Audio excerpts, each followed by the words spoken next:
नमस्कार, जय हिंद, जय भारत। भारतीय अवाम ताकत दल अपने भारतीय भाई बहनों अर्थात अपने देश भारत की जनता अर्थात अपनी भारतीय अवाम से भारतीयता आधारित आपसी श्रद्धा, भारतीयता आधारित आपसी स्नेह, भारतीयता आधारित आपसी प्रेम, भारतीयता आधारित आपसी अखलाक मोहब्बत, भारतीयता आधारित आपसी सहयोग, भारतीयता आधारित आपसी सम्मान, भारतीयता आधारित आपसी एकता, भारतीयता आधारित आपसी भाईचारा तथा भारतीयता आधारित आपसी सद्भाव, इन सभी को समझने व उसे आत्मसात करके वैसा ही और उसी अनुसार आचरण एवं व्यवहार करने हैं और इसके समस्त भारत में प्रचार प्रसार करने हैं और इसकी अहमियत और महत्व को प्रत्येक देशवासी को समझाकर उसे अपनाते हुए वैसा ही और उसी अनुसार आचरण एवं व्यवहार करने हेतु और प्रत्येक देशवासी को अपना ही भारतीय भाई बहन मानकर, समझकर और अपनाकर उनके साथ वैसा ही और उसी अनुसार आचरण एवं व्यवहार करने हेतु सतत, सदैव और हमेशा अदब के साथ, आदर के साथ अर्ज करता है, विनती करता है। हमारे आदरणीय भारतीय भाई बहन, हमारी आदरणीय भारतीय अवाम अब कम से कम ये देखने लगी है, महसूस करने लगी है कि जहाँ एक ओर भारतीय अवाम ताकत दल और मैं पूरे देश में हमारे परम आदरणीय राष्ट्र महानायक, राष्ट्रभक्त शिरोमणि नेताजी सुभाष चंद्र बोस, शहीद आजम भगत सिंह, बाबा साहब भीमराव अंबेडकर जी और अमर शहीद चंद्रशेखर आज़ाद, अमर शहीद अशफाकुल्ला, अमर शहीद खुदीराम बोस, अमर शहीद सुब्रमण्यम भारती, अमर शहीद श्रीमती रानी लक्ष्मीबाई, अमर शहीद श्रीमती रानी चंद्रमा, अमर शहीद श्रीमती रानी गडलू इत्यादि अन्य परम राष्ट्रभक्त, क्रांतिकारी, अमर शहीद जिन्होंने इस मुल्क की आज़ादी की खातिर अपने प्राण सहित सर्वस्व भारत माता की बलवेदी पर न्यौछावर कर दिया, मौत को हंसते हंसते गले लगाया,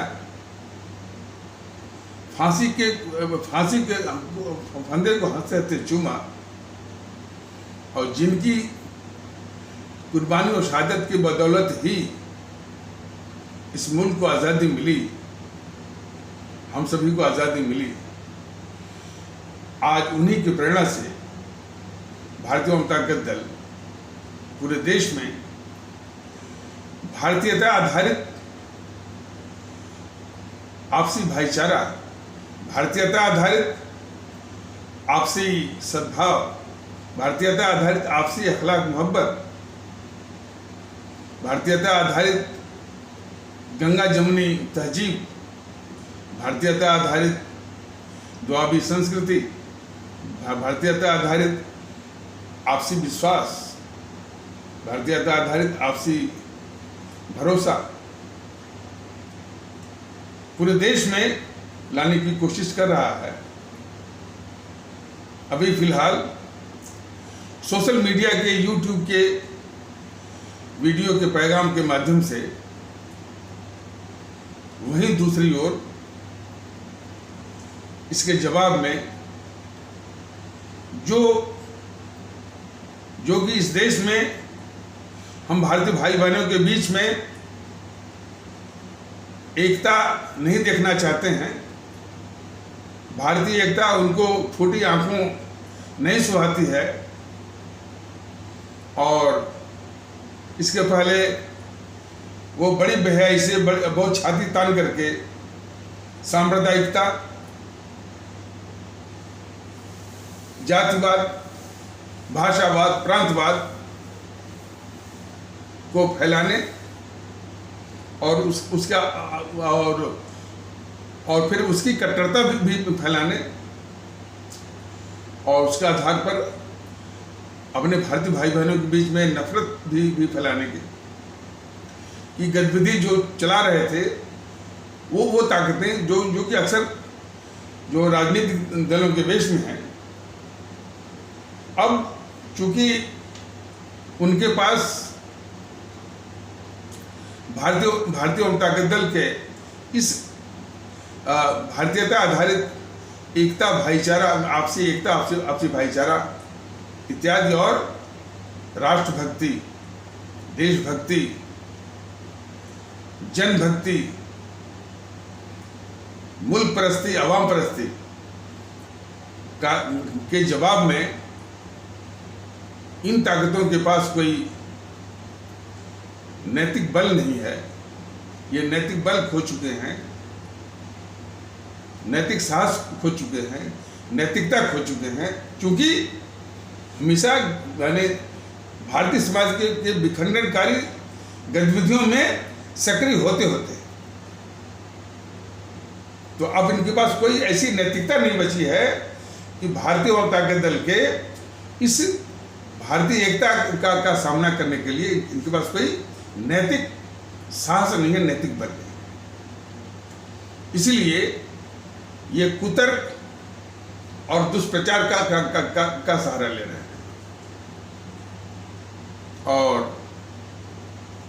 कुतर्क इस टाइप से हमारे भारतीय भाई बहनों के बीच में और दुष्प्रचार मैंने इस तरीके से कि क्या अपने भारतीय भाई बहनों से दुष्प्रचार में ये ताकतें अपने छोट भाइयों को सिखा पढ़ा करके ये भेजते हैं ये दुष्प्रचार करने के लिए। तो वो छोट भैया हमारे भारतीय भाई बहनों के बीच में ये सवाल करते हैं कि क्या आपने यूट्यूब वाले सर को कहीं देखा है? आपने कहीं वो नज़र आते हैं? कहीं उनका पोस्टर आपने देखा है? कहीं उनकी होर्डिंग आपने देखा है? तो ये वो अदृश्य है जो कि आप लोगों से बहुत दूर है। इस तरह का दुष्प्रचार और जो कुछ बचा खुचा सनातन का क्या होगा, सनातन का क्या होगा, सनातन का क्या, इतना भर ही रह गया है इनका। लेकिन हमारे मुल्क में कैसे एकता है, कैसे हमारा ये भारतीय समाज मजबूत हो, हमारा सामाजिक ताना बाना कैसे मजबूत हो, जिसको कि नष्ट करने के लिए तमाम ताकतें लगी हुई हैं, इसकी एक बात नहीं। और हमारे भारतीय भाई बहनों में जो है एक आपसी विश्वास जिसको तोड़ने के लिए ये ताकतें वो माने निरंतर लगी हुई है। उसी को स्थापित करने के लिए भारतीय जनता दल ये बराबर लगा हुआ है।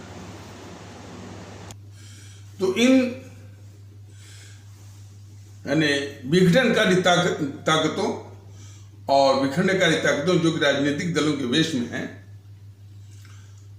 और जिसमें कि आपकी ये भारतीय जनता पार्टी, जीएनपीसी, गांधी नेहरू परिवार चांद्रा चौकड़ी काकस, वाम दल, कम्युनिस्ट और जो असानी छत्र के जो राजनीतिक दल हैं जैसे समाजवादी पार्टी, बहुजन समाज पार्टी, राष्ट्रीय जनता दल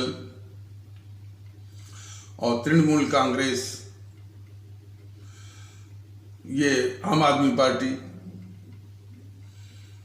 और nationalist Congress party, NCP, Shiv Sena.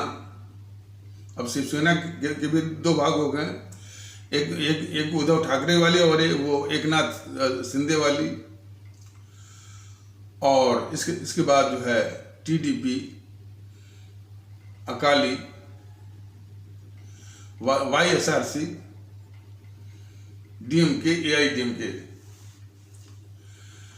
तो ये जितनी भी ये विखंडनकारी ताकतें हैं, हाँ, एक उनकी केसीआर की जो के चंद्रशेखर राव की जो टीआरएस है, तेलंगाना राष्ट्र समिति जो है, तो ये सब जो है वस्तुतः है इनकी जो गतिविधि है हमारे भारतीय समाज में विखंडन, भेदभाव और विघटन, और यही इनके जो स्वार्थ नीति जिसको सब राजनीति कहते हैं उसका आधार है।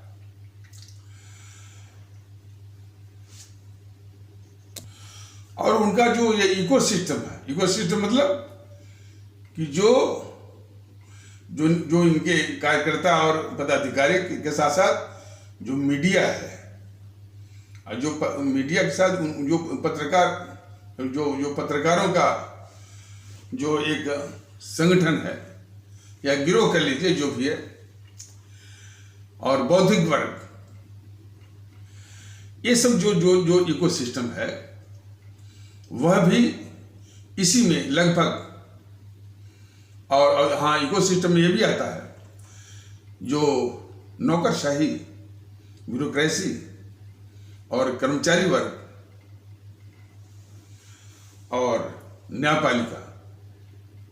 न्यायपालिका में जो लोग हैं, और हमारे शिक्षण संस्थानों में जो बौद्धिक वर्ग है, ये पूरा जो इकोसिस्टम है, इन्हीं जो हमारे जो भारतीय समाज के जो माने भारतीय समाज के लिए जो जहर किस्म का है, जातिवाद, संप्रदायवाद, भाषावाद, प्रांतवाद, या और इनकी कट्टरताएं, और इनकी कट्टरता के आधार पर नफरत, क्षेत्रवाद, समूहवाद और बेजहरवाद। तो इस तरह का माहौल और इनकी बेहाई यहीं तक नहीं रुकती है। वो जातिवाद को उचित ठहराते हैं। जेडीयू जैसी पार्टी, जिसे नीतीश कुमार महोदय जैसे लोग कहते हैं कि जातिवाद तो एक हकीकत है। कई बार ये बताया गया कि भाई ये नीतीश कुमार महोदय है, जातिवाद हकीकत नहीं है, जातिवाद हमारे इस मुल्क का सबसे बड़ा जहर है, ये हकीकत है। हमारे देश के लोग अब धीरे धीरे जान रहे हैं, हमारे खास करके बिहार में रहने वाले हमारे भारतीय भाई बहन अब महसूस करना शुरू कर दिए हैं कि जातिवाद जातिवाद जो है हमारे मुल्क को जलाने वाला सबसे खतरनाक वो है। तो बहुत खतरनाक जहर है, ये वास्तविकता है। नीतीश कुमार महोदय तो इतना झूठ मत बोलिए। और सबसे बड़ी बात कि जिस संविधान की शपथ लेकर के नीतीश कुमार जैसे लोग केंद्रीय मंत्री भी रह चुके हैं और 17-18 साल तक मुख्यमंत्री रहे हैं, वो तो इतना तो मतलब कि उनसे अपेक्षा की जाती है कि थोड़ा बुद्धि लगाएं, क्योंकि वो संविधान कहता है कि हम भारत के लोग हैं। आज तक नीतीश कुमार ने यानी इसका भी पालन करने की जहमत नहीं की कि भाई जातिवाद से दूर, जातिवाद को नष्ट करके कम से कम उस संविधान के आदेश का आदर तो करते हैं कि हम भारत के लोग हैं। और कितने बेहयाई के साथ उस संविधान के शपथ लेकर के मुख्यमंत्री भी बनेंगे, 17-18 साल तक केंद्रीय मंत्री भी बनेंगे और उसी संविधान की अवहेलना भी करेंगे, कहेंगे कि जातिवाद तो एक हकीकत है। और भी कई बुराइयां हैं। न्यायपालिका में भी जो है पुल्स एंड प्रेशर के कारण जो है जातिगत आरक्षण को उसने मोहर लगाई, चाहे वो अनुसूचित जात, अनुसूचित जनजात को जाति के आधार पर जो आरक्षण वाला जो मामला है, फिर ओबीसी, अदर बैकवर्ड कास्ट का जो है रिजर्वेशन, तो कई बुराइयां हमारे समाज में जो है स्वार्थी तत्वों ने इसको व्याप्त कर रखी। कभी भी उनकी नीयत ये नहीं थी कि हमारे जो पिछड़े भारतीय भाई बहन हैं, गरीब भारतीय भाई बहन हैं, उनका उत्थान कैसे किया जाए। उनके नाम पर जो है इस समाज में विखंडन, बिखराव और जो है और नफरत और इसके बाद जो है तनाव, इसी पर अपनी राजनीति चलाना। और वास्तव में मैंने देखने पर ये लगता है कि भाई ठीक है, हमारे यहाँ जो है वो सड़कें बन रही हैं, एक्सप्रेस वे बन रहा है और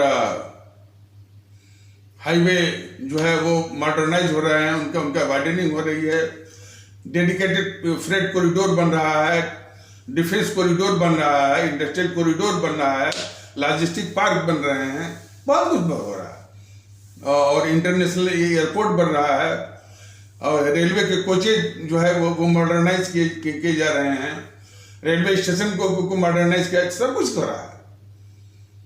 जहाँ एक और दूसरी ओर समाज में इस तरह से जो भेदभाव, नफरत की बात चलाई जा रही है, तो कैसे ये दोनों जब दोनों समानांतर रूप में चलेंगे तो हमारे देश को कैसे सुकून आएगा। और लोगों को ये विश्वास ना हो तो देख लीजिए, बात पर जो है जो सीए के नाम पर आग लगाई गई, तो इनका सब का सब विकास कार्यक्रम जो है वो बिल्कुल वो ध्वस्त हो गया।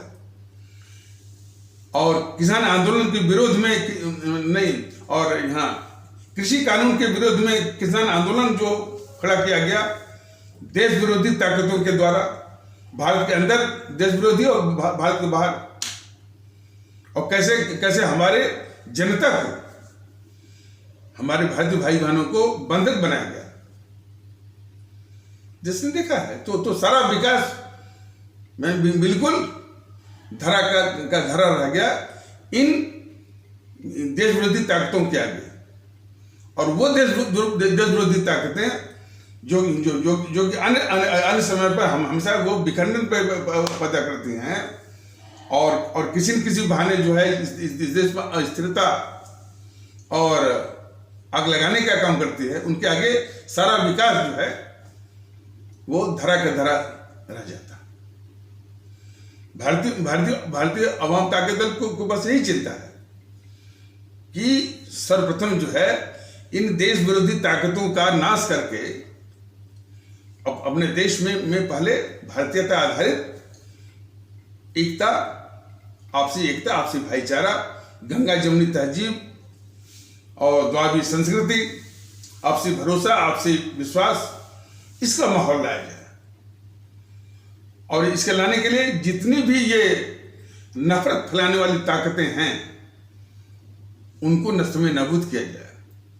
और इन नफरत फैलाने वाली ताकतों के भरोसे जो वोट सत्ता हथियाते हैं उन राजनीतिक ताकतों को भी नस्ते में नाबूद किया जाए। और हमारे देश के लोगों में काबिलियत बहुत है। अब इस संबंध में भारतीय अवाम ताकत दल अपने भारतीय भाई बहनों को समझा रहा है, निवेदन कर रहा है, लोग शरीक भी हो रहे हैं। लेकिन इसमें जो सबसे खुराफात वाली बात ये बीजेपी के लोग कर रहे हैं, खास करके उसका एक ये हिमांशु त्रिवेदी का वक्तव्य जरा सुनिए। कभी कभी लेक्चर वो देता है मैंने अन्य जगहों पर, और जब जो है जीएनपीसी के जो प्रवक्ता हैं, कम्युनिस्टों के जो प्रवक्ता हैं, इनके आगे इसकी क्या मना स्थिति होती है उसको समझने की आवश्यकता है। भारतीय अवाम ताकत दल बराबर ये कह रहा है कि हमारे देश में जो माहौल होना चाहिए सिर्फ हमारे परम आदरणीय राष्ट्र महानायक, राष्ट्रभक्त शिरोमणि नेताजी सुभाष चंद्र बोस का ये सभी लोग जाने, और हिमांशु त्रिवेदी जैसे लोग भी पले जाने।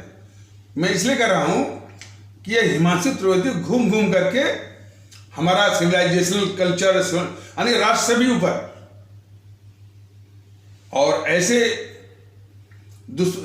यानी उसकी असलियत को बताना जरूरी है। हिमांशु त्रिवेदी की असलियत को देश के लोगों के सामने रखना बहुत जरूरी है। काफी लोग जो है वो भ्रमित हैं।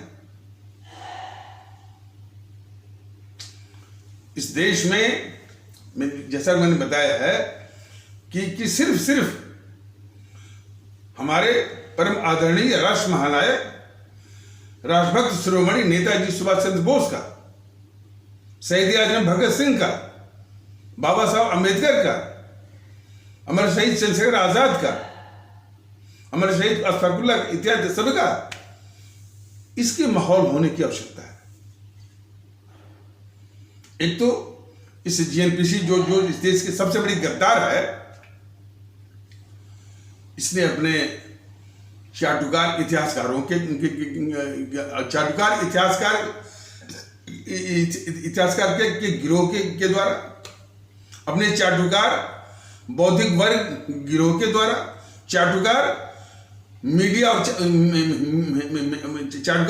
गिरोह के द्वारा, चाटुकार पत्रकार गिरोह के द्वारा,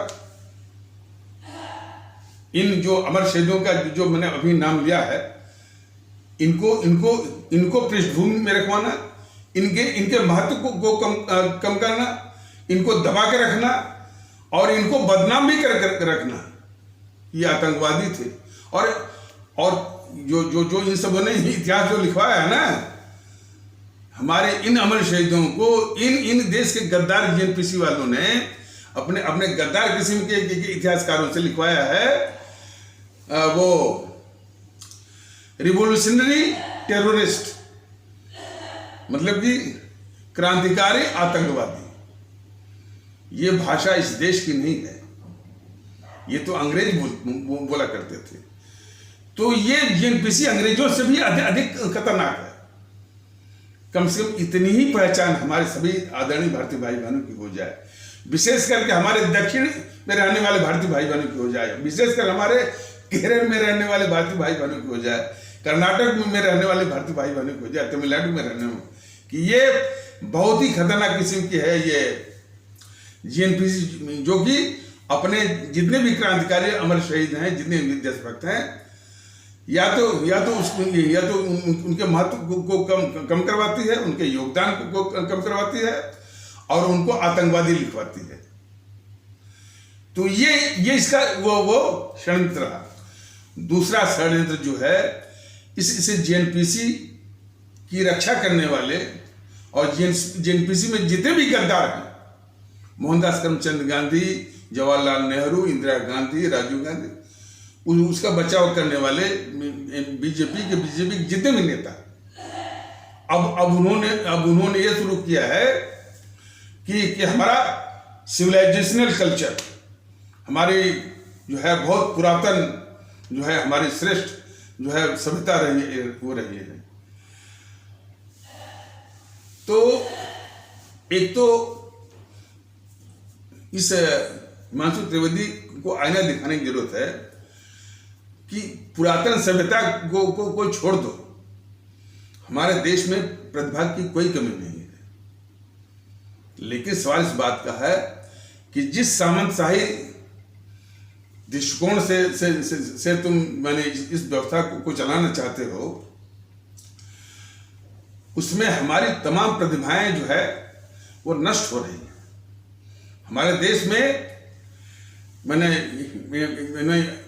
यदि हम न भी कहें कि हमारी बड़ी वो पुरातन मैंने सभ्यता रही है, हो रही है, हमारे देश में प्रतिभा की कोई कमी नहीं है। और जब हमारे देश में उन प्रतिभाओं को अपनी प्रतिभा प्रदर्शन करने का मौका नहीं मिलता है, तो देश के बाहर जाकर के उस प्रतिभा का प्रदर्शन करते हैं। तो हम नासा में हमारे देश के वैज्ञानिक हैं, हमारे जो है वो जितने भी आपका गूगल का जो चीफ है सुंदर पिचाई, और भी माइक्रोसॉफ्ट है, और इस प्रकार से तमाम से वो सिटी बैंक का चेयरमैन भी इसी देश का है, सिटी बैंक। और जो आपका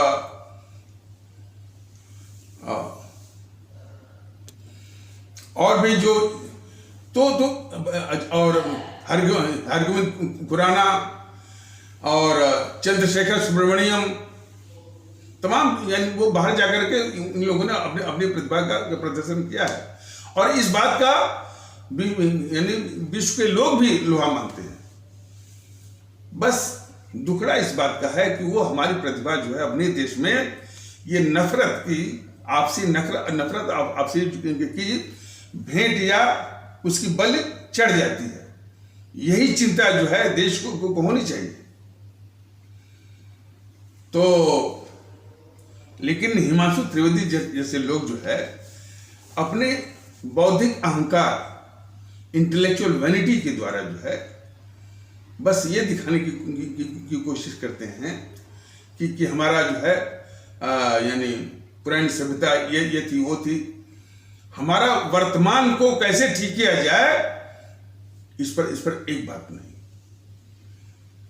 और इनकी विशेषता जरा देखिए, सुभाष चंद्र बोस पर कोई लेक्चर नहीं।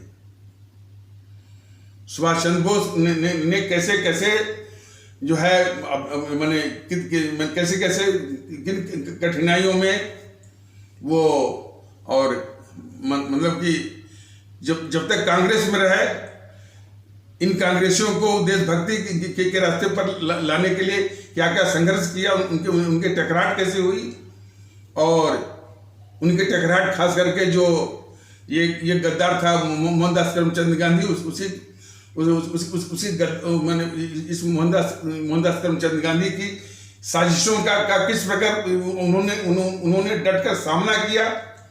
खास करके जो है वह 1938 नहीं सॉरी हाँ 1939 के चुनाव में, और इसके बाद और कैसे, और फिर इसके बाद वो कांग्रेस से निकल गए।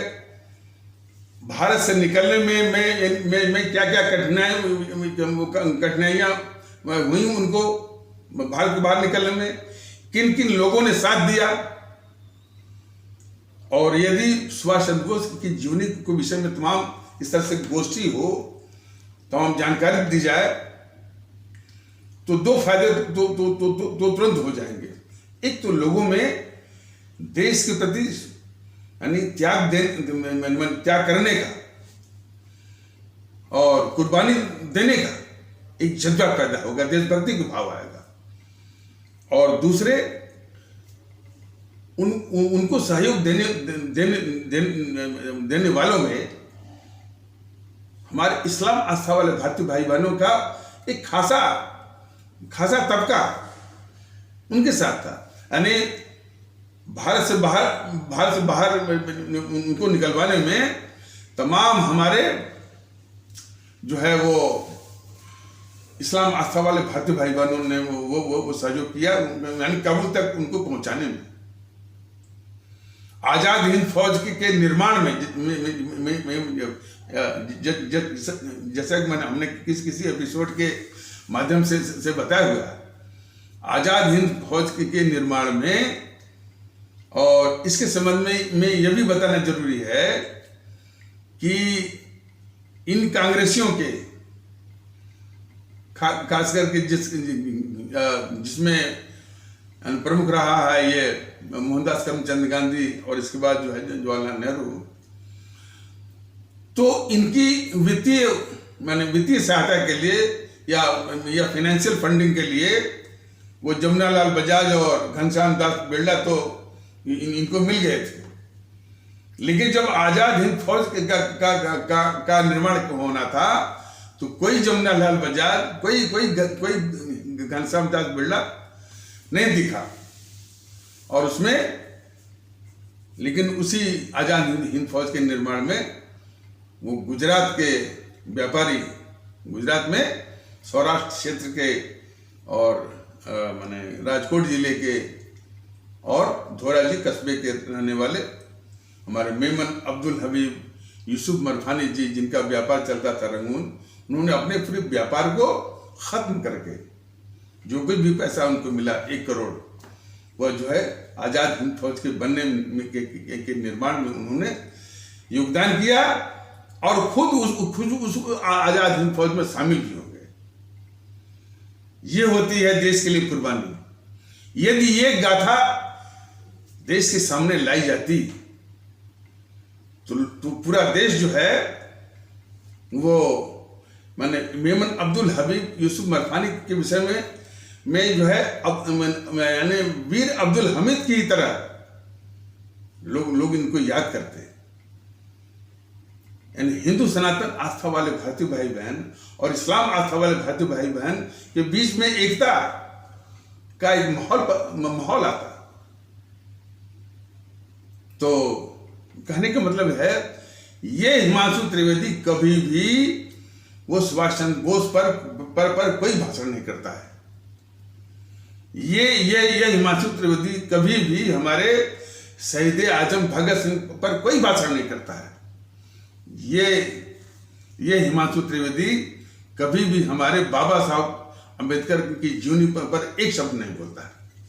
ये हिमांशु त्रिवेदी जो है हमारे अमर शहीद चंद्रशेखर आजाद पर एक शब्द इसका नहीं निकलता है। हमारे ये हिमांशु त्रिवेदी कभी भी हमारे अशफाकुल्लाह की जीवनी पर एक शब्द नहीं निकलता है। ये झूठ मूठ का ये एक जो है एक अपना बौद्धिक अहंकार दिखाता है। अच्छा, बौद्धिक अहंकार का अक्सर उसका रूप आपको समझना है कि क्या होता क्या है और कितना नुकसान करता है। मतलब कि पुराने जमाने में बौद्धिक अहंकारी लोग ही जो है एक शास्त्रार्थ किया करते थे। वो वैदिक ज्ञान, फलाने ज्ञान के आधार पर आपस में वो मैंने इस तरह से जो है परिचर्चा करते थे और एक दूसरे को अपने बौद्धिक अहंकार के द्वारा उसको हराते थे शास्त्रार्थ में। और ये प्रथा, ये कुप्रथा इतनी प्रचलित हो गई थी अपने बौद्धिक अहंकार को दिखाने के लिए कि आप लोगों ने सुना होगा कि विद्योत्मा एक बहुत बड़ी वो विद्वान थी। तो उसने कहा कि जो उसको शास्त्रार्थ में हरा देगा उसी से वो विवाह करेगी। तो कई इसी तरह से हिमांशु त्रिवेदी टाइप के वो उसे जो है शास्त्रार्थ किए और सब हारा गए। अब जो है अब उनका बौद्धिक अहंकार नहीं चला तो सबों ने मिल करके अपने बौद्धिक अहंकार की यानी को पूरा करने के लिए सब मिल करके जो है इस तरह से शास्त्रार्थ का षड्यंत्र रचा कि इसको हरा करके विद्योत्मा को सामूहिक रूप से मतलब जितने भी हारे हुए पंडित थे, तो जब उनके अहंकार को, जब उनके बौद्धिक अहंकार को ठेस लगी तो सब उन्हें मिल करके यानी विद्योत्मा को हराने का षड्यंत्र किया और हरा करके उसको विश्व के सबसे बेवकूफ से शादी कराने की सजा दिला करके अपने अहंकार की वो माने तुष्टि करने की इन सबों ने ठानी। और फिर वो सब यानी दुनिया का सबसे बेवकूफ व्यक्ति वो ढूंढने लगे और फिर वो कालिदास उनको मिले। कालिदास जो है जो जिस डाल पर बैठे थे तो वो मतलब कि मैंने जो पेड़ से जो निकली हुई जो डाली थी या शाखा थी तो पेड़ की ओर ही वो काट रहा था ताकि मैंने यदि वो डाल गिरती तो वो भी गिर जाते। तो इन सबों ने फैसला किया कि भाई इन पंडितों ने फैसला किया कि भाई ये इससे बड़ा कोई बेवकूफ नहीं होगा, और सबों ने मिल करके जो है यानी वो उसको विद्वत्मा को वो शास्त्रार्थ में हरा दिया। तो ये इस तरह का छल कपट जो है बौद्धिक यानी अहंकार का होता है, जो शास्त्रार्थ। और आजकल जो है कम से कम जो आजकल का जो वातावरण है, जो कि साइंस पर जो है वो सेमिनार जो होते हैं और विज्ञान पर जो सेमिनार होते हैं, टेक्नोलॉजी पर जो सेमिनार होते हैं, इंजीनियरिंग पर, मेडिकल पर सेमिनार होते हैं, कम से कम अपने ज्ञान का आदान प्रदान होता है। और ये बौद्धिक अहंकार का ही जो है एक स्वरूप है कि ज्ञान जो है कुछ लोगों तक ही बस सीमित रहे, ये प्रथा थी। ज्ञान सबको न मिले, यहां तक कि हमारे जो यानी जो इसमें हमारे जो पिछड़े भारतीय भाई बहन है, जिनको कि शेड्यूल कास्ट वगैरह कहते हैं, इनको शूद्र बोल करके ज्ञान से जो है बिल्कुल वंचित रखा गया, शोषण किया गया इन लोगों का। विद्या देने से और बढ़ती है, ये सिद्धांत में तो कह दिया गया कि विद्या दान से ही विद्या, और विद्या को जितना खर्च करिए, मतलब जितना विद्या को आगे बढ़ाइए उतनी विद्या ज्ञान बढ़ता है। लेकिन मुंह से कहा गया, लेकिन इसका हमेशा जो है उल्लंघन किया गया कि विद्या जो है कुछ सीमित लोगों के पास ही रहे, वेद का ज्ञान जो है सिर्फ सीमित लोगों के पास ही रहे, और हमारे एक बड़े तबके के साथ जो है हमेशा उनको मैंने वेद का ज्ञान और ज्ञान से उनको हमेशा महरूम रखा गया। तो ऐसे जो है वो बौद्धिक अहंकारी या इंटेलेक्चुअल वैनिटी वाले लोग होते हैं कभी भी। और ये वास्तव में यानी संक्षेप में ये समझना हो तो ये सब जो है उस व्यवस्था के उस समाज के जो है वो ये सामंतशाही होते हैं या इलाइट कह सकते हैं। और इलाइट के विषय में हमारे स्वामी विवेकानंद जी ने बिल्कुल सावधान किया है इनके विषय में।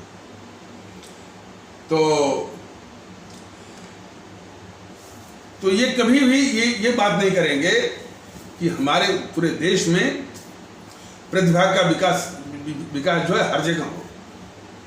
अब जैसे मैं बता रहा हूँ, एपीजे अब्दुल कलाम, वो जो है वो शायद कोई रामेश्वरम कोई जिला है तमिलनाडु का, और एक गांव का नाम हमको याद नहीं पड़ रहा है, वो वहीं के रहने वाले थे।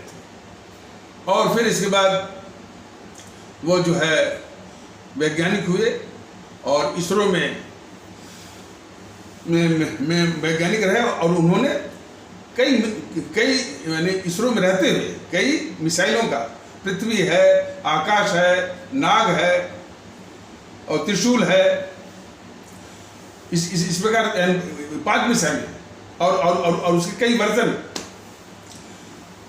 इसका इन्होंने जो है अनुसंधान किया। देश को गर्व हुआ कि भाई इस देश को एपीजे अब्दुल कलाम जैसा जो है वो वैज्ञानिक मिला। कुछ लोग जो है एपीजे अब्दुल कलाम को राष्ट्रपति के रूप में याद करते हैं, बिल्कुल नहीं, राष्ट्रपति तो ऐसे ही है, लेकिन देश जो ऋणी है और देश में जो उनकी पहचान, प्रतिष्ठा और इज्जत है, सिर्फ जो है वो मिसाइल मैन के रूप में, क्योंकि वो जो है वो मिसाइल के या इसरो के जो है वो वैज्ञानिक थे। और देश को यह भी जानना चाहिए कि एपीजे अब्दुल कलाम के उसी गांव में फिर एक प्रतिभाशाली, वो भी इस्लाम आस्था वाले भारतीय भाई बहनों के तबके से ही फिर आगे एक सामने आ रहा है, और जिसको कि उसकी प्रतिभा को देख करके नासा वाले उसको बुला रहे हैं। तो ऐसी गाथाओं को ये हिमांशु त्रिवेदी जैसे मैंने बौद्धिक अहंकारी जो है उनको नहीं बोले। देखिए हिमांशु त्रिवेदी के हम पीछे नहीं पड़े हैं, लेकिन हिमांशु त्रिवेदी महोदय मैंने किस तरह का वातावरण बना रहे हैं और जो बीजेपी की जो है मानसिकता के वो द्योतक है, नमूना है। इसलिए जो है हमारे इसलिए हमारे सभी आदरणीय भारतीय भाई बहनों को यदि बीजेपी को पहचानना है तो इनकी फितरत को जाना बहुत जरूरी है।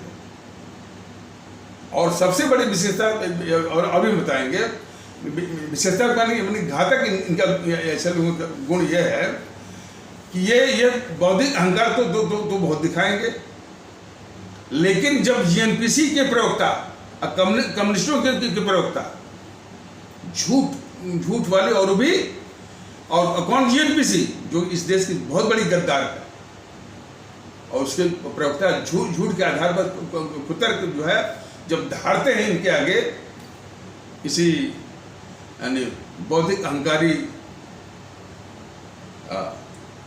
सुधांशु त्रिवेदी के आगे, तो ये ये जेएनपीसी के प्रवक्ताओं और कम्युनिस्ट के प्रवक्ताओं के आगे भीगी बिल्ली बनते हैं। ये चरित्र इनका, और यही चरित्र जो है देश को बर्दाश्त नहीं है। जिस जेएनपीसी का कोई भी प्रवक्ता हो, चाहे वो आलोक शर्मा हो, चाहे वो देखिए जो है हमको नाम लेना जो है वो अच्छा नहीं लग रहा है, इसलिए कि इन सबों के यहाँ मुंह लगाना ठीक नहीं है, लेकिन कुछ आवश्यकता ही ऐसी है। तो चाहे वो आलोक शर्मा हो, चाहे वो अभय दुबे हो, और चाहे वो सुप्रिया यानी श्रीनेत्र हो, कोई भी हो, इनको बस एक ही तथ्य का आईना दिखा कर कि भाई तुम इस देश की बहुत बड़ी गद्दार हो, और हर एक की, मोहनदास करमचंद गांधी की, जवाहरलाल नेहरू की, इंदिरा गांधी की गद्दारियों की फहरिस्त इनके सामने रखी है, ये भाग खड़े होंगे। लेकिन बीजेपी के प्रवक्ता ऐसा नहीं करते। ये हिमांशु त्रिवेदी हर चीज को छूते तो जरूर है, और भी अज्ञानवश। अब जैसे पाकिस्तान का बनना, पाकिस्तान का निर्माण, भारतीय जनता दल ने कई बार बताया कि पाकिस्तान की नींव रखने वाले यही कांग्रेसी थे, जो कि आजादी की लड़ाई का मुखौटा पहने हुए थे। ये हिमांशु त्रिवेदी एक बार भी नहीं बोलता है कि ये कांग्रेसी जो है आजादी की लड़ाई का मुखौटा पहने हुए वो अंग्रेजी सरकार के मुखबिर और दलाल थे, एक बार भी नहीं बोलता। इस सच्चाई को कितना बड़ा अन्याय जो है हमारे मुल्क के साथ की भी हम गद्दारों को पूज रहे हैं, और ये बीजेपी वाले जो है उन गद्दारों की पूजा करवा रहे हैं। अब तक तो जेएनपीसी ने पूजा करवाई, जो है वो मोहनदास करमचंद गांधी और जो है जवाहरलाल नेहरू इत्यादि की पूजा करवाई। अब ये सब बीजेपी वाले भी पूजा करवा रहे हैं उसी मोहनदास करमचंद गांधी के, उसी जवाहरलाल नेहरू और इंदिरा। तो ये हिमांशु त्रिवेदी के और उस टाइप से कभी नहीं कहते हैं जो कि सच्चाई है कि यह कांग्रेस इसने आज़ादी की लड़ाई नहीं लड़ी है, यह अंग्रेजी सरकार की मुखबिर, दलाल और चमचर है। ये हिमांशु त्रिवेदी कभी नहीं कहता है कि जिसके राष्ट्रीय चार राष्ट्रीय अध्यक्ष घुटने टेक करके वो ब्रिटेन की महारानी विक्टोरिया के प्रति वफादारी की कसमें खा करके जो है कोई बहादुर बन गया, कोई किसी ने जो है वो सर की उपाधि ले ली, तो कोई जो है नाइटहुड ले लिया, तो ये उपाधियां जो है नाइटहुड है, सर है, और राय बहादुर की उपाधि जो है उसी को मिला करती थी, जो घुटने के करके विक्टोरिया के प्रति वफादारी की कसमें खाते थे। जो हमारा दुश्मन है विक्टोरिया या अंग्रेज, उसके उसके उसके प्रति वफादारी की कसमें खाने वाले जिस दल के चर्चित अध्यक्ष हों, वो ये दावा कर रहा है कि उसने आज़ादी की लड़ाई लड़ी। ये बात कभी भी हिमांशु त्रिवेदी नहीं बोलेगा। हिमांशु त्रिवेदी जो है कभी नहीं बोलेगा कि उसका एक कांग्रेसी अध्यक्ष था, वो अंग्रेज था, उसका नाम था विलियम विंटरबर्ग। एक बार अध्यक्ष बना, इसके बाद 1 साल के बाद फिर क्या हुआ, फिर इंग्लैंड में चला गया। इंग्लैंड जाकर के वो ब्रिटेन का जो है वो ब्रिटेन का संसदीय चुनाव वो लड़ा, और वहाँ पर एमपी बन गया, मेंबर ऑफ पार्लियामेंट, सांसद। और फिर जो है, और इस तरह से चमचागिरी किया कि वो जो है जो विक्टोरिया, जो महारानी ब्रिटेन की, विक्टोरिया के सचिव का सचिव रहा, विक्टोरिया के सचिव का सचिव रहा, और वो भी यानी विक्टोरिया की का भी चमचागिरी करने के कारण। तो जो विक्टोरिया या अंग्रेजी सरकार जो इस देश के दुश्मन थे, उसकी चमचागिरी करने वाला जिस कांग्रेस का अध्यक्ष हो, और दो बार वो कांग्रेस कहती है कि हमने आज़ादी की लड़ाई लड़ी, और वो कब कहती है, इसी हिमांशु त्रिवेदी के आगे ढालते हुए। तब इनकी जो है वो इंटेलेक्चुअल वैलिटी जो है कहाँ चली जाती। तो ऐसे लोग जो है किस तरह के वातावरण को जन्म देते हैं। हमारे सभी आदरणीय भारतीय भाई बहन हिमांशु त्रिवेदी नहीं, हिमांशु त्रिवेदी के जरिए इस बीजेपी के चरित्र को जाने।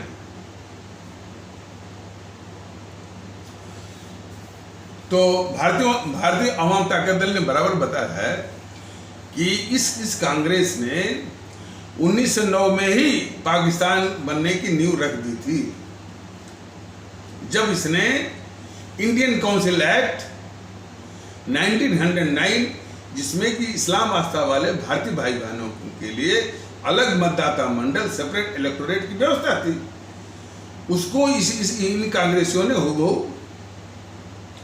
उसको स्वीकार करके पाकिस्तान बनने की नींव जो है 1909 में ही वो रख दी थी। तो इसको हिमांशु त्रिवेदी नहीं बोलेगा। और एक बार झूठ बोल रहा था, मैं और भी बता रहा हूँ, वो ये कह रहा था कि लखनऊ अधिवेशन 1916 में तो कांग्रेस के दोनों टुकड़े, दोनों धड़े, एक नरम दल वाला, एक गरम दल वाला, दोनों इसलिए कि ये दोनों अलग हुए थे। सूरत अधिवेशन कांग्रेस के सूरत अधिवेशन जो कि 1907 में दोनों अलग हुए थे। फिर 9 साल बाद जाकर के लखनऊ अधिवेशन में ये दोनों धड़े एक साथ हुए, और साथ कुछ मुस्लिम लीग से कुछ वो जो है समझौता हुआ, और उसी और ये दोनों धड़ों को मिलाने में जो प्रमुख भूमिका थी वो हमारे लोकमान्य बाल गंगाधर तिलक और मोहम्मद अली जिन्ना की थी। कांग्रेसियों ने जिन्ना की बड़ी पीठ थपथपाई कि ये हिंदू मुस्लिम एकता के बहुत बड़े एम्बेसडर, ये तो घटना हुई। उसको ये हिमांशु त्रिवेदी कहता है कि कांग्रेसियों ने जो है वो मुस्लिम लीग की कांग्रेसियों ने जो है पाकिस्तान की नींव रख दी। कुछ भी ज्ञान नहीं उसको, झूठ बोलता है।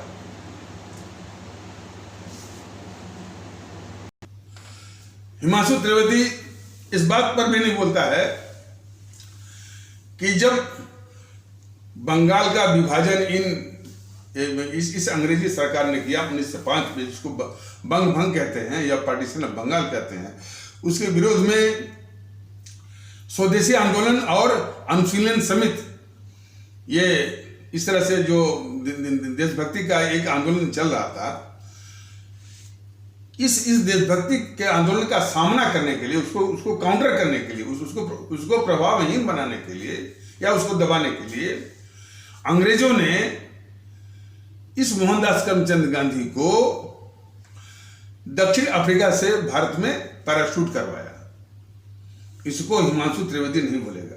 ये सारे तथ्य हैं, यानी मोहनदास करमचंद गांधी और नेहरू की गद्दारियों को उजागर करने वाले हैं। और वास्तव में ये सबसे बड़ा राष्ट्रीय कर्तव्य होगा कि कम से कम जो है मोहनदास करमचंद गांधी और जवाहरलाल नेहरू की गद्दारियों को बताना और अपने परम आदरणीय राष्ट्र महानायक, राष्ट्रभक्त शिरोमणि नेताजी सुभाष चंद्र बोस, शहीद आजम भगत सिंह, अशफाकुल्लाह और जो है चंद्रशेखर आजाद, इनकी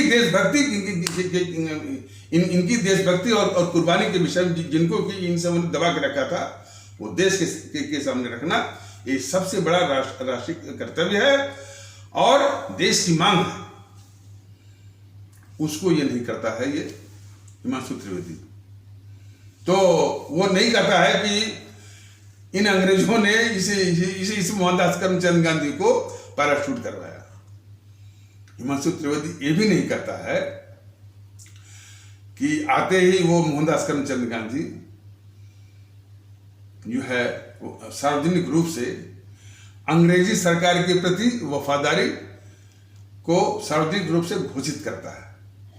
कहता है कि मैं अंग्रेजी सरकार का एक वफादार सिपाही हूं। और इसके आगे अच्छा और यही नहीं रुकता है, कहता है कि इस देश के, भारत के नव युवकों को भी चाहिए कि वो भी इस अंग्रेजी सरकार के प्रति वफादारी का सबूत पेश करें और सबूत पेश ऐसे करें कि वो अंग्रेजी सेना में आके भर्ती हों। प्रथम विश्व युद्ध के लिए तो जो प्रथम विश्व युद्ध जो कि 1914 से लेकर 1919 तक चला था, उसमें अंग्रेजों को सेना के लिए भारतीयों की आवश्यकता थी, इसलिए कि भारतीय सैनिक जो है विश्व में सबसे प्रसिद्ध और सबसे क्या कहते हैं कि वो लड़ाकू और वीर योद्धा ये दुनिया मानती है। ये विश्व का स्थापित सत्य है। तो ये मोहनदास करमचंद गांधी वो अंग्रेजी सेना के प्रति वफादारी को सार्वजनिक रूप से घोषित करके फिर भारतीयों को अंग्रेजी सेना में प्रथम विश्व युद्ध के लिए वो अंग्रेजों की सहायता किया, भारतीयों को अंग्रेजी सेना में भर्ती करवा करके। इसी के एवज में अंग्रेजों ने इसको केसरी हिंद का उपाधि दी थी। और ये सभी को जानना बहुत जरूरी है कि अंग्रेज जो है राय बहादुर, नाइटहुड, केसरी हिंद, सर, ये इस तरह की जो उपाधियां उसी को दिया करते थे जो अंग्रेजों के प्रति वफादारी की कस्में खाते थे, जो उनकी चमचागिरी करते थे। यही तो देश को जानना बहुत जरूरी है कि जिन अंग्रेजों के खिलाफ, जिस अंग्रेज सरकार के खिलाफ हमारे यानी कई हजार या लाख भी कह सकते हैं, कई हजार हमारे देश के अमर शहीद राष्ट्रभक्त क्रांतिकारी लोगों ने प्राण दे दिए, उसी अंग्रेजों की सहायता के लिए ये जो है मोहनदास करमचंद गांधी जो है भारतीयों को उनकी सेना में भर्ती करवाया। तो यही सवाल है भारतीय जनता दल का, अपने भारतीय भाई बहनों से सवाल है कि आप ही लोग खुद फैसला करिए कि इस मोहनदास करमचंद गांधी से बढ़ करके इस देश का गद्दार कौन होगा। लेकिन उससे भी बड़ा सवाल है कि इस बात को ये हिमांशु त्रिवेदी घूम घूम करके अपने सिविलाइजेशन पर कहता रहता है कि हमारे यहाँ हमारे वेद पुराण में ये साइंस था, वो साइंस था, लेकिन मोहनदास करमचंद गांधी की गद्दारी के विषय में एक शब्द नहीं बोलता और इसकी घिघी बंद रहती है। भारतीय जनता दल का ये कहना है कि इस देश में माहौल होना चाहिए सिर्फ सुभाष चंद्र बोस जी का, भगत सिंह जी का, चंद्रशेखर आजाद का, अशफाकुल्ला का। इस तरह से झूठ बोलने वाले जो है हिमांशु वो हिमांशु त्रिवेदी जैसे लोगों का नहीं। और दूसरी गद्दारी इसने ये किया, अच्छा ये मोहनदास करमचंद गांधी कभी भी पूर्ण आजादी का समर्थक नहीं था। ये भी देश के लोग जाने। ये हमेशा डोमिनियन स्टेटस का व्यवस्था ये होती है कि भाई कोई भी देश किसी भी तरह का जो पसंद करता हो अपनी व्यवस्था चलाए, मोनार्की है, डेमोक्रेसी है, ऑलिगार्की है, जिस तरह का भी चलाए, लेकिन अंतिम जो शक्ति है, फाइनल जो पावर, जो फाइनल अथॉरिटी जो है, अल्टीमेट जो पावर है, वो इंग्लैंड के पास होगा। तो इस व्यवस्था के तहत जो है आपका कनाडा है, ऑस्ट्रेलिया है, न्यूजीलैंड है, और इनके अलावा 12 देश और हैं विश्व में जहां पर डोमिनेट स्टेटस है। तो वही मांग कर रहा था ये मोहनदास करमचंद गांधी। वो तो जो पूर्ण स्वराज की घोषणा जो हुई थी 1929 में, 30 दिसंबर 1929 को, वह तो हमारे इन्हीं अमर शहीदों का मुद्दा था जो कि इन जेएनपीसी वालों ने, इन कांग्रेसों ने चुराया था। तो मुद्दा, लोकप्रिय मुद्दा को चुराने का इनका इतिहास रहा। कोई भी मुद्दा जो है लोकप्रिय हो, उसको बड़े सातरेना ढंग से चुराने का इन कांग्रेसियों का इतिहास और फितरत रही है।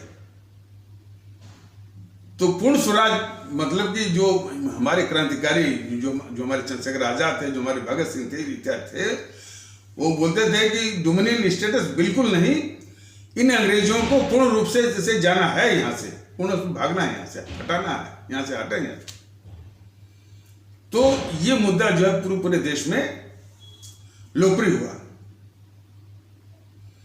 और जब लोकप्रिय हुआ तो इन समूह ने, इन कांग्रेसों ने उसको चुरा लिया और फिर उसको चुरा करके अपना मुद्दा बनाने के लिए उसको घोषित करने की बात आई।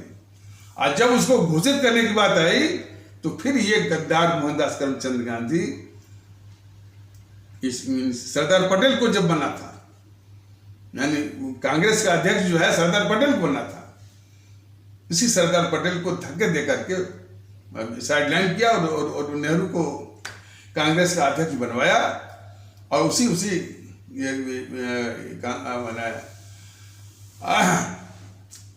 नेहरू के द्वारा जो है, ताकि नेहरू को कोई जो वो श्रेय मिले, तो नेहरू के द्वारा जो है वो उसी लाहौर में रावी नदी के किनारे या उसके तट पर 30 दिसंबर 1929 को पूर्ण स्वराज की घोषणा करवाया। घोषणा के बाद भी कभी भी ये कांग्रेसी जो है पूर्ण स्वराज की बात कहते रहे थे। और तमाम तथ्यों को यदि हमारे भारतीय भाई बहन ठीक से देखें, पूर्ण स्वराज की घोषणा तो कर दी है, सिर्फ जो है इस गद्दार जवाहरलाल नेहरू को तमगा दिलवाने के लिए, लेकिन पूर्ण स्वराज की बात कभी हुई नहीं। 42 का जो आंदोलन इन सबों ने छेड़ा, खास करके मोहनदास करमचंद गांधी ने, वो जब सुभाष चंद्र बोस का जो देशभक्ति वाला था और उन्होंने नारा भी दिया था कि तुम मुझे खून दो, मैं तुम्हें आज़ादी दूंगा, आज़ाद हिंद फौज बहुत वो आज़ाद हिंद फौज बहुत लोकप्रिय हो रही थी। तो उसकी लोकप्रियता के आगे ये बहुत बहुत बौना साबित हो रहा था। हमारे सुभाष चंद्र बोस जी और उनकी देशभक्ति और उनकी आज़ाद हिंद फौज के आगे ये मोहनदास करमचंद गांधी राजनीतिक रूप से अपने को बौना समझ रहा था। तो अपना थोड़ा कद बढ़ाने के लिए जो है इसने एक नाटक किया, जो है 1942 में, जो है वो 1942 में। और कहाँ से शुरू किया था? शायद 8 अगस्त 1942 वो गवाली टैंक है यानी मुंबई में, वहीं से उसने भारत छोड़ो का किया। और एक नाटक और क्या, डू और डाई, करो या मरो, जो अब तक जो है वो अहिंसा की बात करता था, कह रहा कि डू और डाई की बात करता था। तो हर तरह से पाखंडित तो जो था वह इस देश का दुश्मन था, वो बहुत बड़ा गद्दार था। हमेशा जो है सुभाष चंद्र बोस के, चलिए बराबर उसको चिंता रहती थी कि सुभाष चंद्र बोस के आगे जो है उसका राजनीतिक कद जो है घट रहा। तो इसी की उसको चिंता थी। और इसके बाद जो है और अंग्रेज जो भागे भी हैं, तो हमारे देश के सभी आदरणीय भारतीय भाई बहनों को और सभी आदरणीय भारतीय आवाम को जानना जरूरी है कि अंग्रेज जो है इस मोहनदास करमचंद गांधी के सन 1942 वाले भारत छोड़ो के द्वारा नहीं गए। वो हमारे नेताजी सुभाष चंद्र बोस की जो आजाद हिंद फौज थी 60,000, उसमें से 28,000 जो सैनिक शहीद हुए, तो उनकी कुर्बानी शहादत से प्रेरित होकर के अंग्रेजी फौज में बगावत हो गई। अब और सबसे पहले बगावत शुरू हुई कहाँ हुई? रॉयल इंडियन नेवी में, रिन में। तो रिन की बगावत बनी आता है वो इतिहास में। और फिर और भी जो सेना के अंग थे, आर्मी है और इसके बाद जो है एयरफोर्स इत्यादि में बगावत के धुएं वो उठने लगे। और जाहिर है कि अंग्रेज इस देश पर हुकूमत जो करते थे सेना और पुलिस के बल पर। तो जब सेना पुलिस में ही बगाव शुरू हो जाए तो कब तक वो ठहरेंगे? और उनको तो चिंता ये भी वो सताने लगी, मान लीजिए बगावत पूरा वो विकराल रूप धारण कर ले तो कैसे निकलेंगे भारत से? यदि हमारे देश के लोग उग्र हो जाएं तो एक अंग्रेज को पकड़ के मार डालेंगे। ये भी चिंता उनको जो है वो सताने लगी। और इसी चिंता ने बस इसी चिंता पर काम करने के लिए जो है तमाम वो कैबिनेट मिशन, फलाने मिशन, ठिकाने मिशन सब आने लगा। और वेबल प्लान, माउंटबेटन प्लान, तो हम जाए कि किस तरह से हमको एक सुरक्षित गलियारा मिले, यानी सेफ वॉकओवर के लिए अंग्रेजों ने इसको सिखाया। जो माउंटबेटन था कि भाई वो गांधी को ये जिम्मा दो, तो गांधी और ये जिम्मा दो तो उस गांधी को कोई अंग्रेजों ने सिखाया पड़ा कि यदि नेहरू को प्रधानमंत्री यदि बनाया जाएगा तभी इन अंग्रेजों के लिए एक सुरक्षित गलियारा, जिनके खिलाफ जो है काफी बगावत भी उठ रही थी। और एक चाल और चले थे ये आजाद हिंद फौज। देखिए, जिस आजाद हिंद फौज के निर्माण में कोई उद्योगपति नहीं आया, कोई जमुनालाल बजाज नहीं आए, कोई घनश्याम दास बिरला नहीं आए, हमारे जो है गुजरात के अब्दुल हबीब यूसुफ मरफानी आए। और इतना ही नहीं बल्कि उसी गुजरात के एक और भी भारतीय अधिकारी थे, गुलाम हुसैन मुश्ताक रंदेरी। हमने किसी एपिसोड के जरिए बताया गया था कि मोदी महोदय जब गुजरात के मुख्यमंत्री थे तो बराबर कहा करते थे कि मैंने किस अवसर पर जब भी सुभाष चंद्र बोस के जन्मदिन के रूप में जब उनकी जयंती आती थी, सुभाष चंद्र बोस का जन्मदिन है 23 जनवरी, तो 23 जनवरी जब आता था तो और ये मोदी महोदय जब गुजरात के मुख्यमंत्री थे तो कहा करते थे कि भाई गुजरात का बड़ा गहरा संबंध है आजाद हिंद नेताजी सुभाष चंद्र बोस और आजाद हिंद फौज से। लेकिन कौन हकीकत थी, कौन सच्चाई थी जिसके आधार पर वो गहरे संबंध की वो बात कर रहे थे, उस सच्चाई को निगल जाते थे, कहते ही नहीं थे, सिर्फ इसलिए कि उनके मन में जो है हमारे इस्लाम आस्था वाले भारतीय भाई बहनों के प्रति एक जो दुर्भावना है, ये हमेशा ही है। और ये गूगल पर सर्च करिए, आपको मिल जाएगा कि उसमें लिखा हो कि मोदी महोदय ने जानबूझ करके मेमन अब्दुल हबीब यूसुफ मरफानी का और जो भारतीय अधिकारी थे गुलाम हुसैन मुश्ताक रंदेरी का नाम नहीं लिया। और यदि मोदी महोदय नाम ले लिए होते कि भाई कि गुजरात का जो गहरा संबंध है नेताजी सुभाष चंद्र बोस और उनके आजाद हिंद फौज से, और इसी कारण है कि गुजरात के इसी व्यापारी ने अपने पूरे व्यापार को ही नष्ट करके 1 करोड़ रुपया दिया था और खुद वो शामिल भी हो गए। मरफानी साहब जो है मैंने मेमन अब्दुल हबीब यूसुफ मरफानी साहब मैंने अपने व्यापार को ही नष्ट नहीं किया, नष्ट करके 1 करोड़ रुपया ही नहीं दिया, बल्कि वो आजाद हिंद फौज में मैंने आजाद हिंद के एक सैनिक बन गए। ये सच्चाई जो है मोदी महोदय ने वो देश को नहीं बताई, सिर्फ इसलिए कि उनके मन में हमारे इस्लाम आस्था वाले भारतीय भाई बहनों के विरुद्ध एक भावना है, दुर्भावना।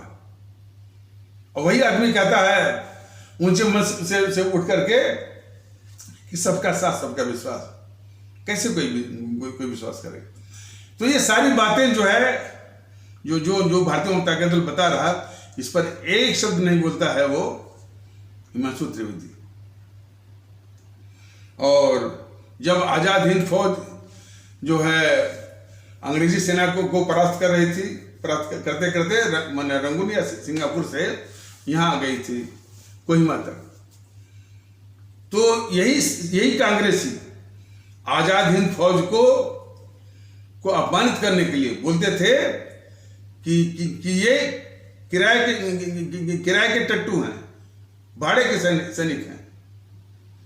इन कांग्रेसियों ने कभी भी हमारे सुभाष चंद्र बोस को या आजाद हिंद फौज को, इन सबों ने हमेशा वो अपमानित किया है। ये सभी हमारे आदरणीय भारतीय भाई बहनों को, जो कि नाकाबिले बर्दाश्त है कांग्रेसियों के द्वारा, खास करके जिस कांग्रेस का मुखिया ये मैंने अघोषित मुखिया, हालांकि कांग्रेस का अध्यक्ष सिर्फ एक ही बार बना था मोहनदास करमचंद गांधी, लेकिन बगैर कांग्रेस के अध्यक्ष रहते हुए पूरे कांग्रेस को अपने मुट्ठी में रखता था ये मोहनदास करमचंद गांधी। तो ये अपने उन कांग्रेसी चमचों से हर तरह से अपमान था करवाता, और आजाद हिंद फौज के सैनिकों को यही मोहनदास करमचंद गांधी जो है बुलवाता था कि किराए के टट्टू, भाड़े के सैनिक, ये हालत थी। और इतना ही नहीं, अब हमारे आदरणीय भारतीय भाई बहनों को यह भी जानना जरूरी है कि जब मैंने वो जापान के नागासाकी और वो हिरोशिमा पर अमेरिका ने यानी परमाणु बम गिराया था और जापान जो है वो घुटनों पर आ गया, उसने सरेंडर कर दिया। तो आज़ाद हिंद फौज का लाजमी था कि भाई वो भी अपना जो है वो उसने भी जो है वो हथियार डाल दिए। तो इसी तो माउंटबेटन जो है ये मैंने दक्षिण पूर्वी एशिया का जो मैंने जो चला था विश्व युद्ध, उसका इंचार्ज था। तो एक आज़ाद हिंद फौज का एक वो स्मारक बना था वो रंगून में, आज़ाद हिंद फौज का स्मारक जैसे अपना बना ना वही इंडिया गेट। तो उस आज़ाद हिंद फौज के स्मारक को उड़ाने के लिए ये माउंटबेटन ने इस नेहरू को भेजा। नेहरू ने जाकर के रंगून में आज़ाद हिंद फौज के स्मारक को अपने सामने उड़वाया, खत्म करवाया। ये वो गद्दार है जवाहरलाल नेहरू। इस पर एक शब्द नहीं बोलता है ये हिमांशु त्रिवेदी। हिमांशु त्रिवेदी ने बोलता है कि भाई जो इंडिया गेट है वह एक गुलामी का प्रतीक है, जीता जागता। इसलिए उसके साथ जो है जाग पंचम की मूर्ति थी। इंडिया गेट एक गुलामी का प्रतीक है।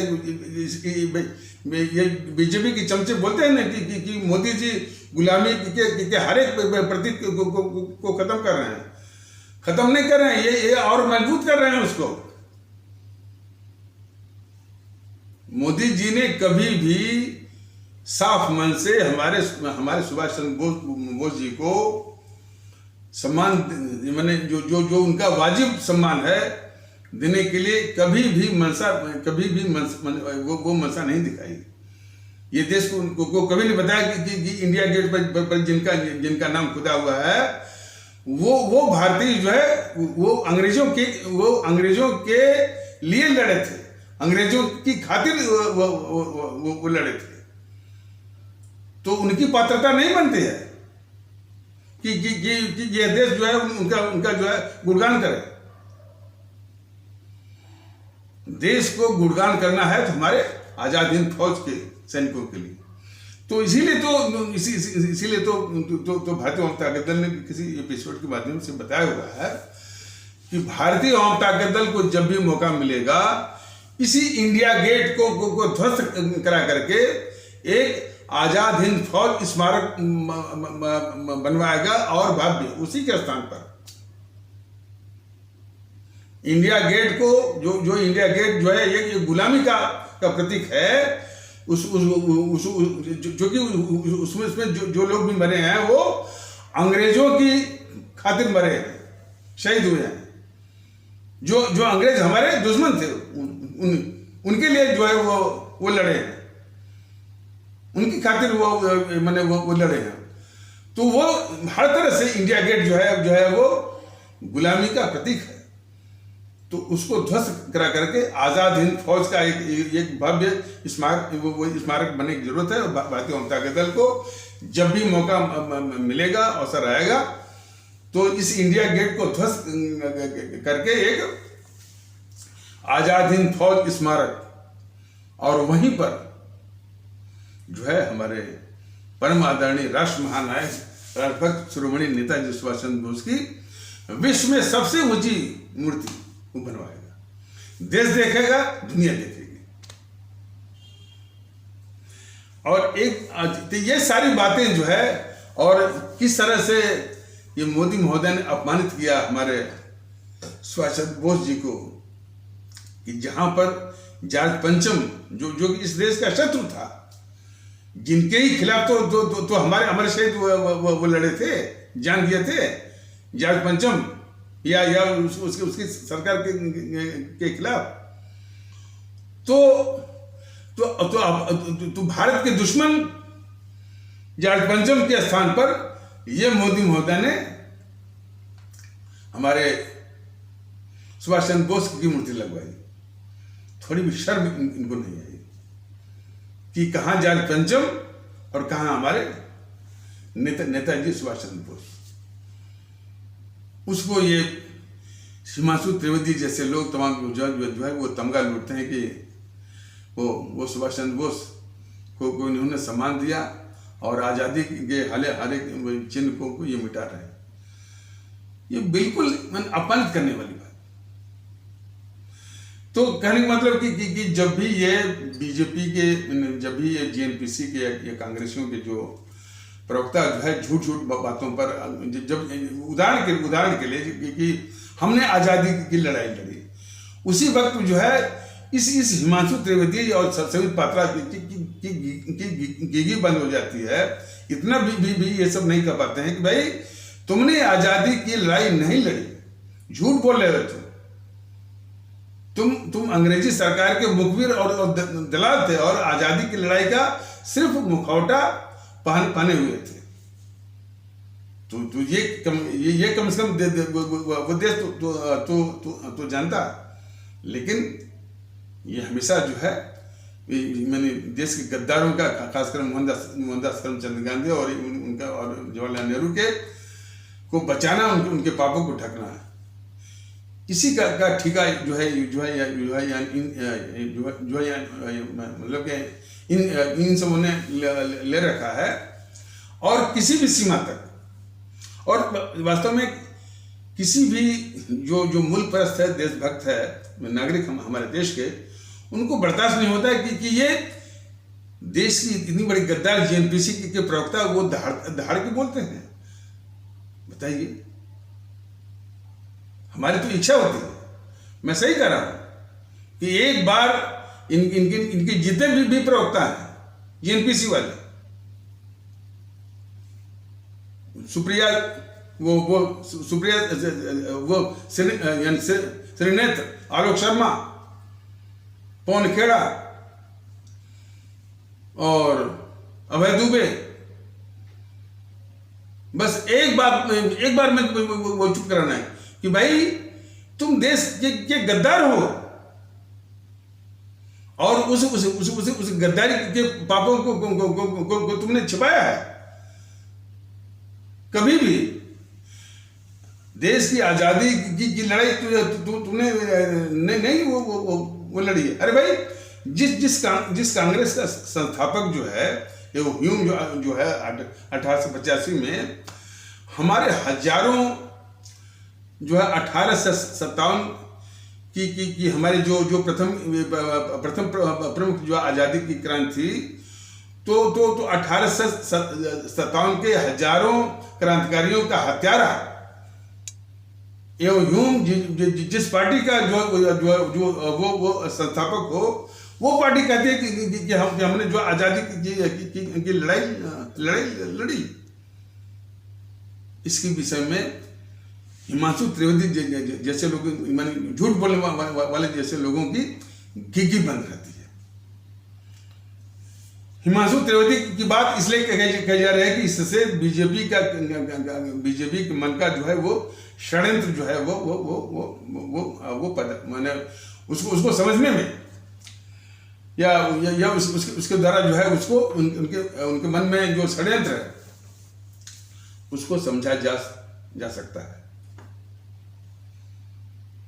और हर वक्त जो है इस देश में एकता की आवश्यकता है, भाईचारे की आवश्यकता है।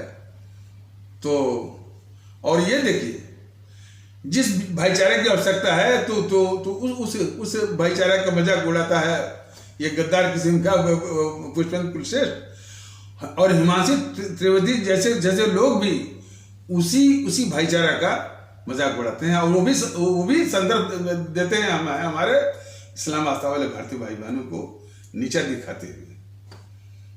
ये इनकी फितरत है। ये कभी नहीं कहते कि भाई ये दिन नहीं होता, हम बराबर विश्वगुरु की बात करते हैं। ये कभी नहीं कहते कि भाई जिस गांव से यानी भारत के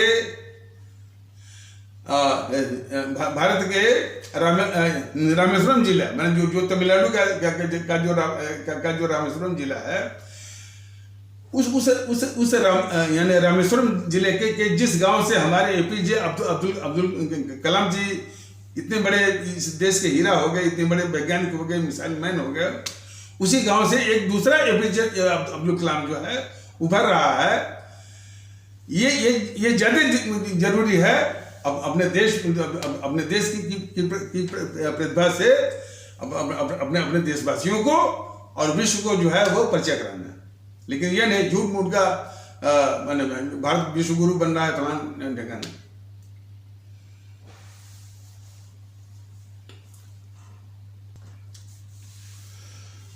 तो ये जो और ये भी 15 अगस्त जो है 1947 जो है ये आज़ादी है ही नहीं, ये आज़ादी नहीं है।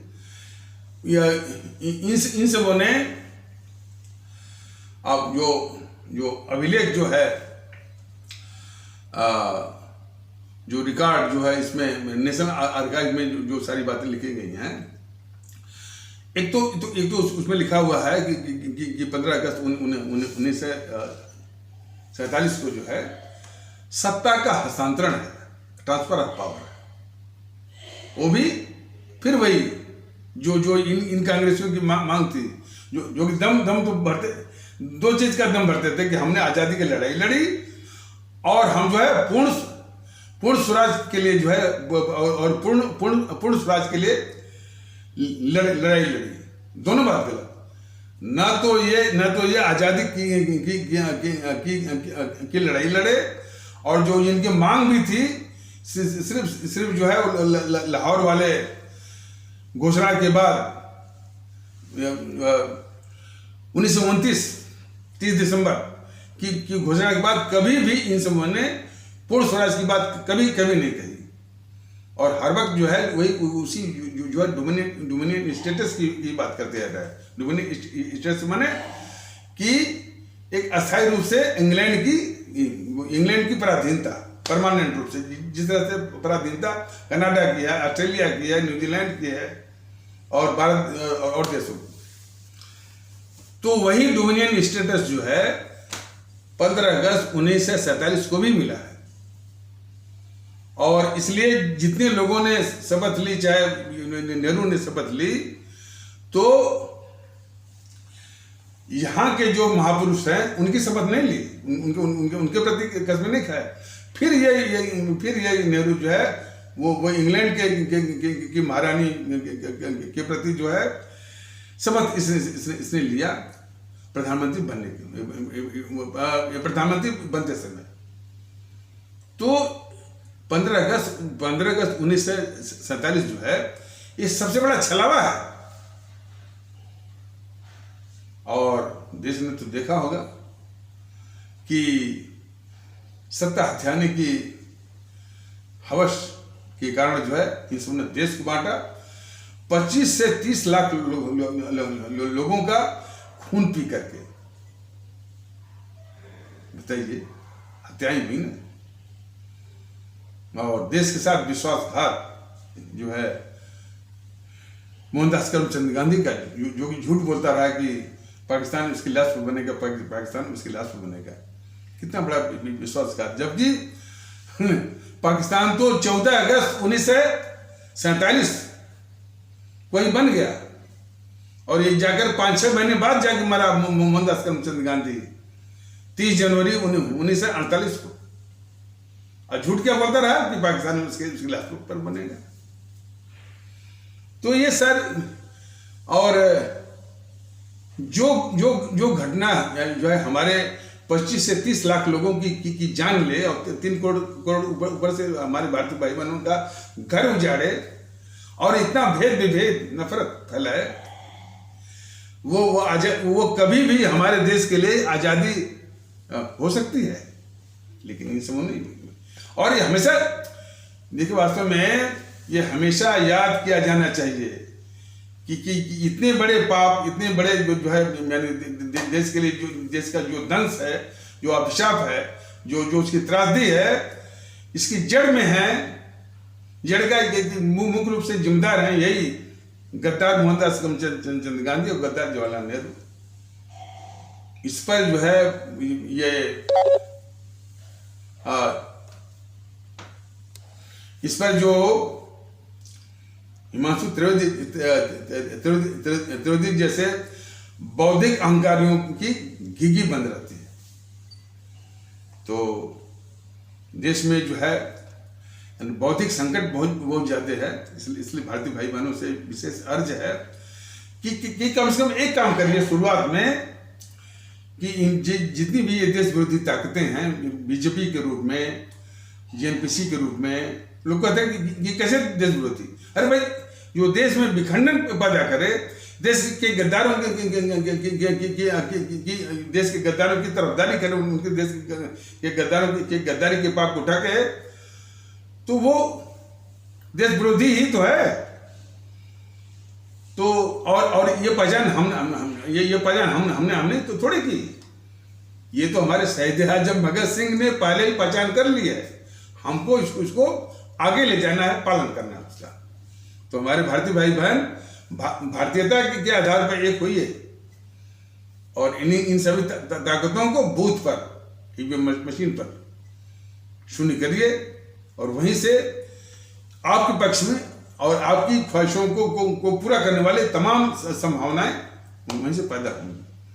तो इन्हीं आवश्यक शब्दों के साथ इस आवश्यक परिचर्चा को यहीं पर विराम दिया जाता है। तब तक के लिए नमस्कार, जय हिंद, जय भारत।